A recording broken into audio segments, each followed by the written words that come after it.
que l'on prenne conscience. La conscience, n'est-ce pas ce sentiment, cette perception que l'être humain doit avoir de lui-même, de sa propre existence et du monde extérieur? Certainement. Et que l'on fasse prendre conscience est le dernier niveau imposé par le rabbi Éléazar.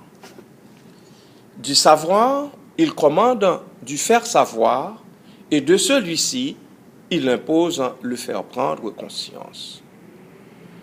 Cela signifie qu'il ne suffit pas de savoir ni de faire savoir, mais il faut encore faire prendre conscience. On doit en arriver là, d'où les trois propositions juxtaposées mais liées. Elles donnent lieu à trois impératifs irréversibles, incontournables. Il nous incombe toute une responsabilité auprès de ceux et celles auxquels l'opportunité d'avoir une telle connaissance n'est pas offerte. Ainsi donc, l'apôtre dira à son dauphin Timothée, prêche la parole, insiste en toute occasion, favorable ou non, reprend, censure, exhorte avec toute douceur et en instruisant. 2 Timothée chapitre 4, verset 2. Notre mission n'est pas une mince affaire. Nous n'avons pas à solliciter l'indulgence des gens. Ce sont des impératifs, des prescrits dont nous ne pouvons nous faire fi.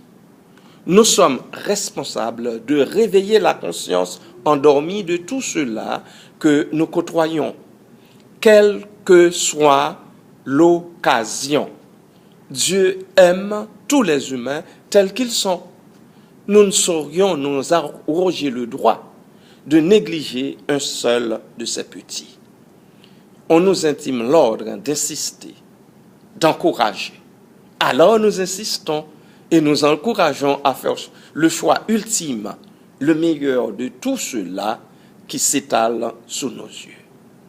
Faites comme Marie, choisissez la bonne part, celle-là qui ne vous sera point ôtée, selon Luc chapitre 10, verset 41.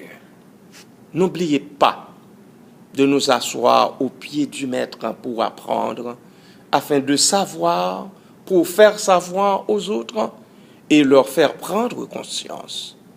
Cela garantit la bonne part qui ne sera aucunement ôtée. Soyez bénis en Jésus.